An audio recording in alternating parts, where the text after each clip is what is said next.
Hello and welcome back to a short message for you with Martha. Um, please like and subscribe if you like my content, and there will be information soon about getting a reading if you would like one. The message today is sitting in your wrongness is growth, both spiritual and physical. Mercury retrograde has the speech impediment coming out. It makes my teeth feel too big. And basically what Spirit is trying to say is the following. You know, we all hit that point where we're in a conversation, we're in an argument, we're doing whatever, it doesn't matter where you are. It doesn't matter if you're neurodivergent or not. We all reach that point where a line is hit. A line is hit and every hackle in our back goes up. And we are ready to charge in for the fight. And Spirit is saying that you have to stop and decide two things. One, is that person actually wrong? And if they are, that's fine. They're wrong. You have a reason to go, we're not doing this anymore. You're wrong. Your information is incorrect. This is the correct information that you have no choice but to accept. But then there's the part where you want to be right. You want to be right. You want to be right. You want to be right. And Spirit is saying when your hackles get up because you're not right, you know you're not right. And now you're ready to charge and yell about how you're right when you're not. Spirit wants you to stop, step back, and sit in your wrongness. Sit in your wrongness. Because that sitting in that wrongness is the spiritual growth that you need. Because when you sit in your wrongness, you end up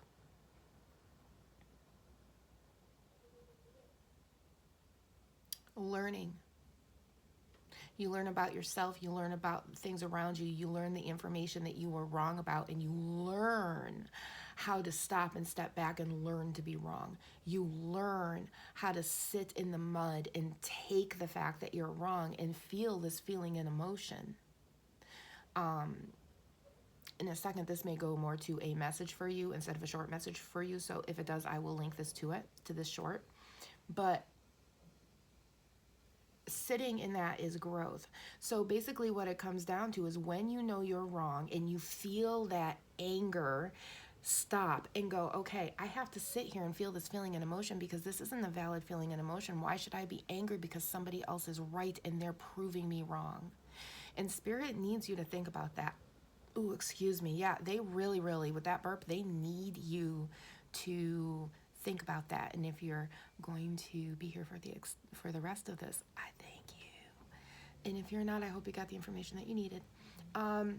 But Spirit needs you to really sit there. They need you to sit in that mud. They need you to consciously start thinking about that because, you know, you could be doing this with your spouse. You're having these arguments with your spouse and you're going, you know, everybody is screaming and yelling. And at some point you have to stop and step back and realize that you need a timeout. They need a timeout.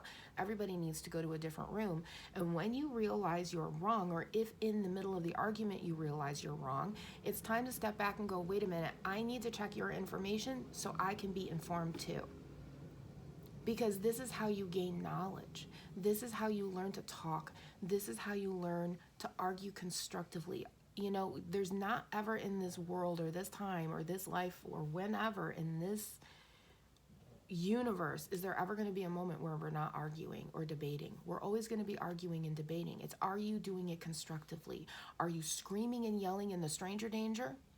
Or are you going, you're wrong, and then going and looking it up and going, hey, yeah, you're right, I was wrong. Can you give me more information on this? Now, the caveat to this is the person who has now been told that they're right, you know, on occasion there are moments and arguments with spouses where you'll be like, bam, told you. And okay, you guys got to judge that, okay? Or maybe you got to give it a couple of days or a week and then go, see, I told you. But you know, you have to be the one that judges that. You know your spouse and you know how much they're going to hate it. And if you know that they're going to hate it, you don't do it, because that's part of the person who's also accepting the fact that somebody has given them the validation that they're right. Because you're right and somebody just gave you that validation that you're not wrong. How are you going to take that? Are you going to go, yeah, I am? Or are you going to go, thank you. Thank you. That means a lot to me. What would you like to know about this subject? It's really, really interesting. And then this person who's researching that will look at you and go, did you know this? And you might go, no, I didn't know that. Let's research it together. That's constructive arguing. That's realizing that you were wrong and taking it with grace. It's realizing that you were right and taking it with grace. Do you see what this is? A balance? It's a balance of grace. You've got to be graceful when you're wrong by doing the research and figuring out why, dealing with those feelings and emotions, so those feelings and emotions aren't taking you over, because they're not just taking over your human body, they're taking over your spirit, prohibiting you from going further and forward on your life path that you want. I can feel you. You want this life path where you're going forward and you can sit in comfort. But you've also got this thing on this side going, but I have to be right. But no, you don't. You have to sit in your wrongness. You have to sit with the fact that you're wrong. Okay? Let me put it to you this way. If you're a certain dumbass comedian who got smacked on the Oscars stage because you made fun of a bald woman, stupid dumbass motherfucker, what the fuck were you thinking, dumbass? Jesus Christ, Mary and Joseph.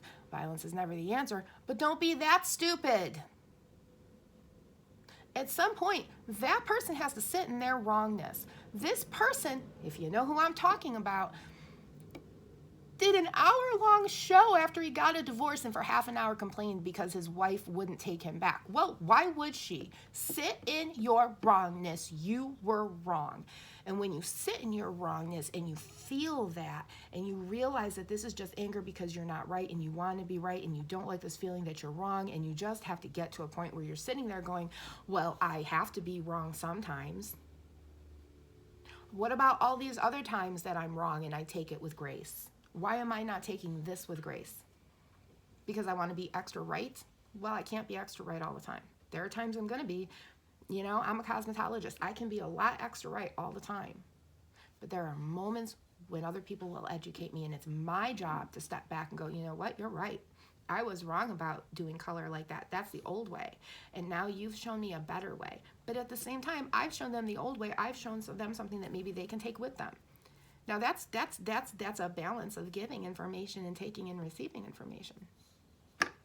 It's growth. It's literally, I like had to write it down. It's growth, spiritually and physically, and it's important because when you sit there and you get done feeling that way, you're gonna feel miserable on the inside. You're gonna be like, oh, and it's your job to stop and go, I don't want to feel this miserable. But little by little, you're going to start to feel better because that ache is going to go away because you are standing there going, I'm going to accept this.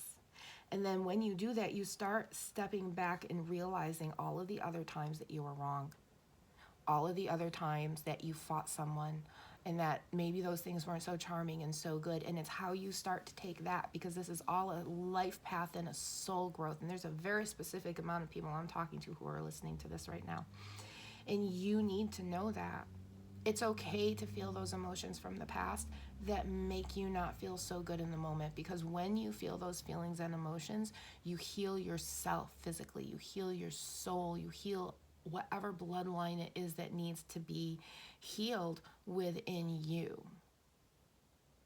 And when I say that, I'm being told it's whatever bloodline that was cast down upon you, you're healing it and you're sending it away because you don't want it, need it, nor do you deserve it. And you want to live in a world where you can be wrong, feel bad, get over it, and then become more powerful because you learned how to be wrong. Because when you learn how to be wrong and you sit in your wrongness, eventually when you hear someone and they contradict you, you go, wait a minute, let me look it up. Then you find out they're right. You're like, oh, wow, that's really, really cool. I never knew that. I was in the wrong for a while. And then it doesn't hurt anymore because you know you can be wrong. You know that you're a fallible human being.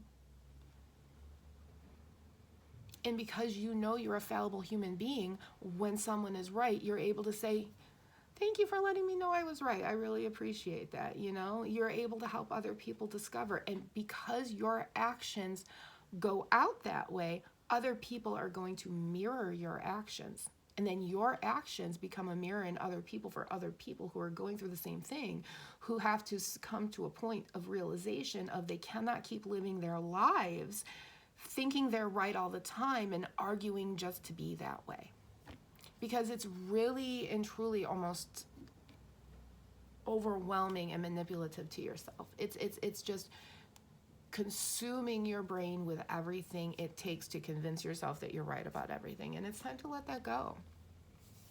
Even God says that. It's just completely and totally time to let that go. Yep. Time to let it go. Just like our fall leaves, you know?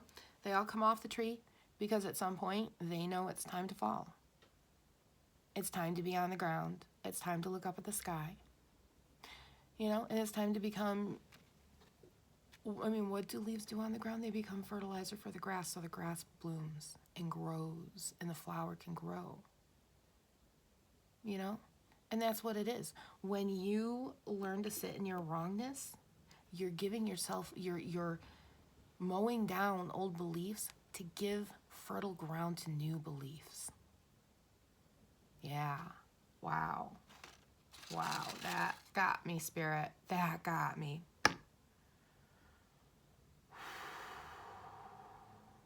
When you sit in your wrongness, you are fertilizing the ground underneath you.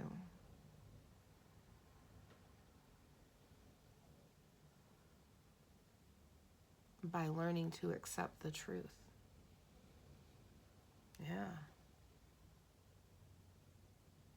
Because you're shedding all those old leaves, you know? All those old beliefs. And you're sitting in your stillness. Because this is that moment where you learn who you are. And you make the choice of, you know, I don't like that part of me. I'm going to let it go. And this part of me, I don't really like it, but, you know, maybe we can work on that. And that's when you find out that part of you, oh, I was doing it wrong. So then you do it right and you're like, oh, this was the principle of it all. Okay. And then you realize I like it when I do this. So you do that more. And you learn that I can give somebody a buck on the street and not have to take a photo with them. You know, I mean, you're learning to have grace. You're learning to have space for yourself when you sit in your wrongness and grow.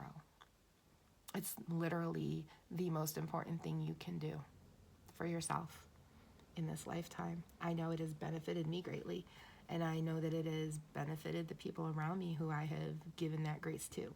Because there have been many times as a cosmetologist that I can look at a young, stupid girl who they've all grown into beautiful, intelligent women, but they were 18 at the time, and I was in my 30s, and they are dumb as a box of rocks. And of course, we're talking about boys and stupid crap, not necessarily cosmetology. And when they would come in and they go, Martha, you're right, I would look at them and go, so what are you going to do now, honey? And rather than saying, oh, I was right, he did break up, it was like, you know, no, what are you going to, so what are you going to do? And then we talk about, this is what we're going to do next. She's going to move out. She's going to do this. She has to go here. She might leave the job. She might go here. She might go to another state. Maybe she'll go live with her dad. I mean, there were rather than being an asshole, I just said, okay, so what are your options now? What would you like to do? Which allowed her to not feel bad about herself and to feel like a piece of shit. Because no one wants to feel like a piece of shit when they realize they're wrong. You know what I'm saying? So, not really sure who needed to hear that channel, but